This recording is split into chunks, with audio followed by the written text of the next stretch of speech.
everybody, it's Drybear. Black Myth Wukong is out, and it's not quite a Souls-like game, nor is it quite a full action RPG. There's a bunch of really new, interesting mechanics in the game that you have to know about as you journey to the west in the game as well. So today, I wanted to cover all of the game mechanics, the systems, the equipment, the upgrading processes, without spoiling any of the encounters for you as much as possible, so you can jump into the game and hit the ground running, excited to enjoy what the game has to offer. Okay, so I've got a fresh save, just got through the intro sequence. We're in the very beginning of the game, the tutorials, you don't have to worry about that. Basic gear, nothing shown there. Let's go through the systems and how the game functions and works to make it come to life. We'll start out with the basics as we move around here. The first thing is going to be dodging and perfect dodging, which is very common in action games. We're just going to do this live. You can dodge by using the circle button or the same button that it is on Xbox, and you use that to dodge around, and you'll spend stamina to do so. Now, this does have perfect dodging. It's very similar to many action games that have the same thing.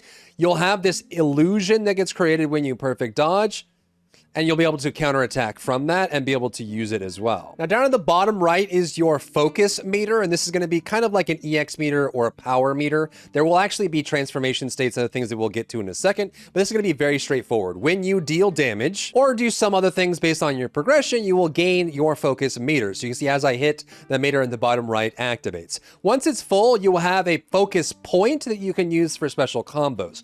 And there's a couple things about this system that the game just doesn't tell you at all, that makes the game seem a lot simpler than it actually is. And that is, you can use a focus point whenever you want based on the animation. So if we're like in the middle of a light attack combo, so I can hit and I can hit and then make the combo, and then I can use my focus point, it'll do a special attack based on the stance that I'm in and how many focus points I expend.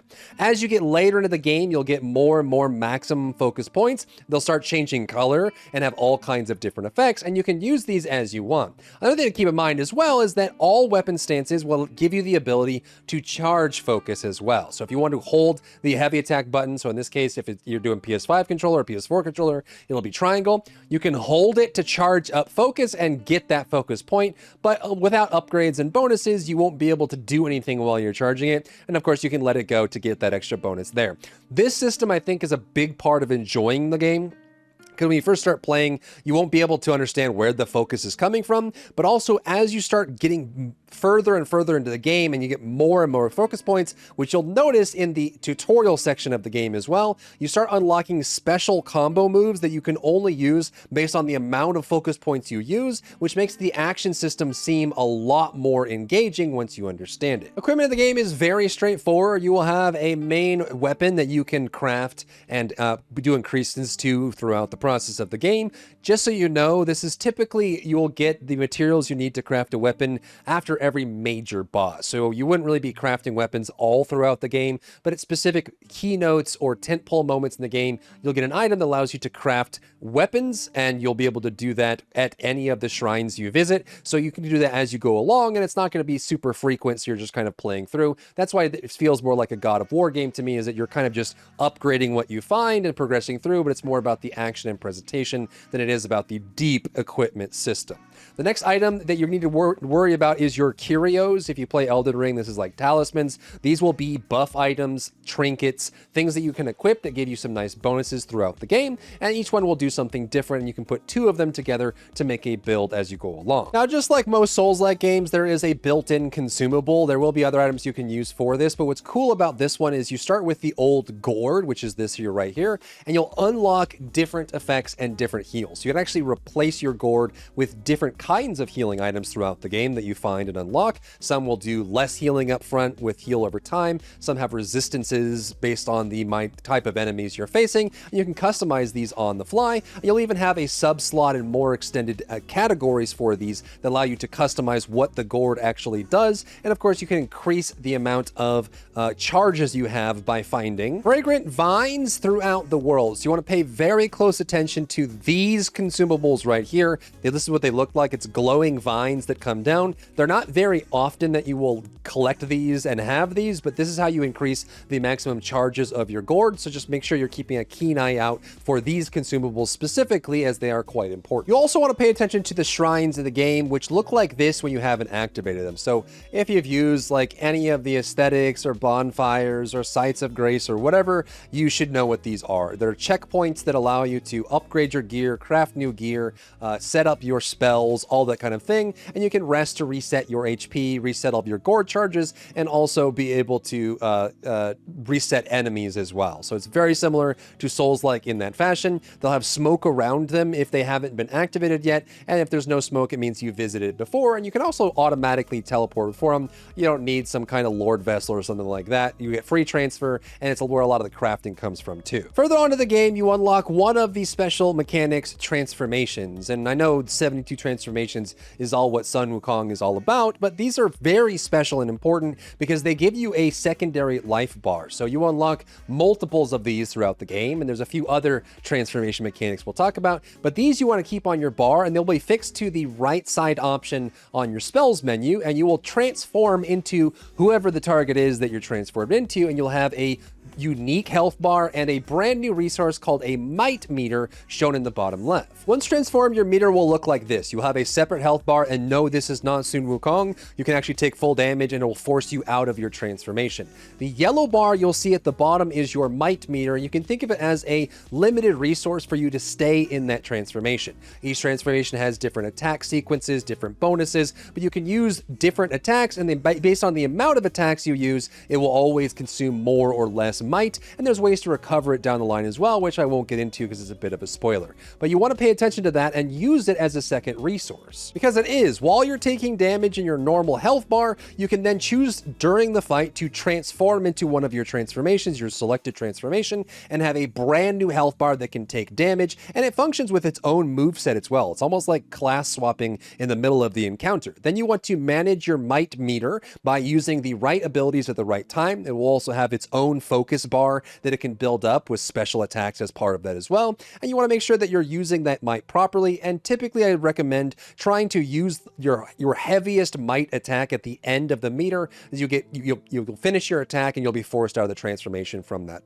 right afterwards. The next system is going to be the spirits system, and this is going to be another sort of transformation option for you for a singular attack. When you fight specific enemies, I won't spoil what, but they will drop these glowing wisps and they'll all be purple. And you'll be able to absorb this once you unlock a guidance mechanic, which is pretty early on in the game. It's like in the first half hour or hour. You just want to push through the story and explore until you find someone with a gourd that can teach you how to absorb spirits through your gourd by giving you guidance. You will find special enemies that are glowing blue, and there's tons of these to collect. You'll find tons of different spirits, different monsters. You will absorb the spirit, and then once you absorb your first spirit, you can equip it as a special power-up. You can set your equipped spirit at any time. You actually don't have to go to a shrine to change it. You can have whatever spirit you want on there, and it will create a brand new UI icon in the bottom right of your screen that shows a separate spirit meter that builds up. You'll notice that has the R2 plus L2. It's kind of like your super god form in God of War. When you have that meter full, you will get a singular attack from whatever spirit you have equipped that will allow you to build that up and deal damage with it. But that's not all. Not only do you have a special ultimate ability that whatever spirit you choose to use will be able to enact on the target, but the spirits also have passive stats on them as well. Each one of them will give you some kind of bonus: crit chance, bonus damage, stamina recovery, maximum HP. So not only can you have a special ability that you can build up and use when you need a big burst of damage or some kind of ranged attack to supplement whatever build you're trying to create, but it also is a big part of your gearing too, and you can upgrade these spirits at the shrines, making them stronger and stronger using special materials. Next, you'll unlock special items, which you can have one of equipped at a time, and this will give you some kind of special bonus. These also have their own meter that build up and different things that you can use. And again, as you get further and further in the game, you'll be able to build up here. So the first one you unlock is shown on screen here. That's the UI element, and you get these kind of rarely and sparsed out, but it opens the discussion into the next part of the game,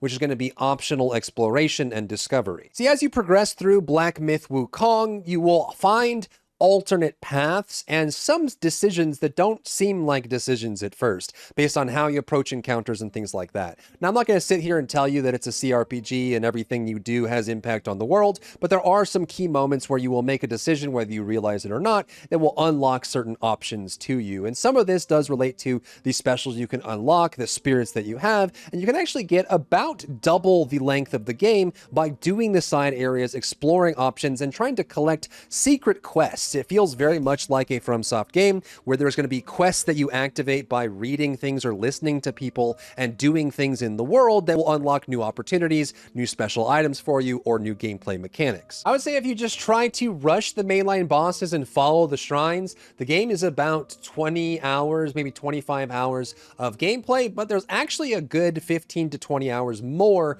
of side content, optional bosses, or even like memories that you can enter into. You can actually go into these domain expansions for some of these bosses, encounter optional bosses, and they will unlock some really cool encounters and also some bonus items that you wouldn't get normally if you weren't exploring all around. Now, the game doesn't have an outward difficulty setting like some other action RPGs, and I feel like it's very much more like an Elden Ring in that it's kind of choose your own difficulty based on how much you want to farm, how much you want to explore, and how much you want to make yourself stronger. That's how you set your difficulty. You can do no upgrades or limited upgrades with no side killing and keep your level low, or you can farm a bunch as well. Any enemy that you clear, any trash mob, any side mob in an area will give you XP. You will continually level up, and as you level up, you will gain sparks, which are your talent points for your talent tree, and you can go down all of these trees to unlock things. You can improve tons of passive effects, survival, martial arts, or stamina. You can improve your weapon fighting, you can improve your spells, all of your transformations.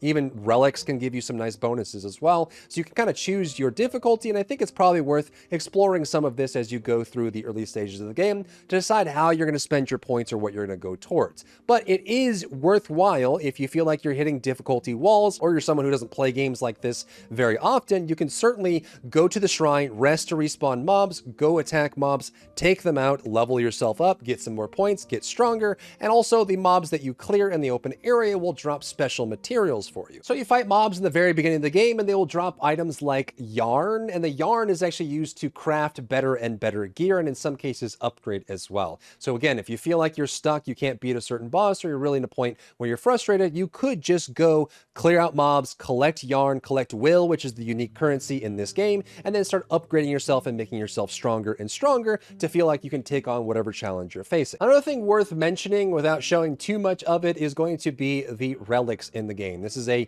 unique item that you will get at the end of every main chapter, and you will be able to activate one of the few options that you have. So choose carefully on which one matters the most to you or makes the most sense to you that can specify your playstyle even more and make that specific playthrough unique relative to other playthroughs or someone else's playthrough. Another thing to be aware of is going to be the set bonuses in the game. This is a very early set. This is like the first armor set you see at the shrines, but you can see that it already has a set listed on it, Swift Pilgrim. This is a 2 or 4 set bonus. You will find 3 sets as well, and so that goes for your head slot, chest slot, arms, and then legs. And if you get 2 of these equipped, you'll activate the 2 set bonus. Yes, you can mix 2 and 2 or 3, and then if there's a 1, you can find a 1. But these set bonuses are actually insanely powerful and worth keeping an eye on. In some cases, you might even lose some stats on the actual pieces of gear overall in order to activate the set bonuses, and it's another way to make your build just your own. Now that we've covered all the major mechanics in the game carefully, let's go over some of the really easy to pick up changes that you'll find in the game, like some talent choices and some mix-ups that you can use to make your game a little bit more enjoyable at the beginning, and then I'll leave you to explore the rest of the tree. One of my favorites to look at is Force Unbound. This one allows you to sprint while charging. We talked earlier about how you can charge up your weapon in order to get some mint, but this allows you to sprint while doing it, which gives you a lot of combo options and ways that you can mix up from charging and use that focus system to your advantage that will change up with the weapon as well. Another tip that I highly recommend is to mess around with when you use use your heavy attack combo, because there's so many different combinations that you can get into. Like as you move through the hit chains with your light attack, as you see on screen here, and again, this is like fresh. I just made this a character. This is like a 5-minute save very early in the beginning. But even with just your basic light attacks, you can mix it up into heavies when you have focus meter. So if you have focus meter, you can also hold your focus meter to get some extra attacks as well. And as you progress further into the game, so if you go here to your weapon stances, you have smash stance, pillar stance, and thrust stance. Each one of these will have different special attacks and focus attacks that you can use in combination, and they play very differently. So all you have to do to unlock these stances is just get 1 point into the tree. As long as you have 1 point of the tree into pillar stance and 1 point into the tree for thrust stance, you will be able to unlock stances. In the bottom right corner of the screen, you will see your D-pad, like left, up, and right. You can switch between those stances once they're unlocked, and each one of them has a different set of moves and actions and different ways that they can build up their focus meter as well. The other thing to mention as well is going to be your L2, which is something that evolves with you as you progress through the game, but it has a very important purpose as you start out in your journey, and that is going to be being able to deflect attacks and projectiles as well. So if you hold L2 on your controller, if you're playing on PC, hold the button, probably right click for this. You have to move this around. While you're doing this, you will deflect light attacks, like very basic melee attacks that come towards you, but not the heavier ones. And all projectiles will be destroyed as well as you move. And as you progress through the tree, you can unlock new ways to use this that allow you to move forward as you're actually doing it, which is really cool. So you can actually make it so that you can like flip forward and avoid attacks, absorb attacks, and do lots of crazy things with it. So you can actually move while doing it as well, which is really cool. And that puts it all together. I tried to do with this one was a quick, spoiler-free beginner's guide for people out there that are just getting into the game, but may not be super comfortable with these type of games in general. So I wanted to go over all the mechanics and things to look out for. And I hope you enjoy your journey to the West in the game, because overall, I'm really enjoying it as well. If you found value in today's video, leave a like down below, leave a comment for the algorithm to help this video get seen by more people. And don't forget to check out my other channels for other content and other stuff and other things.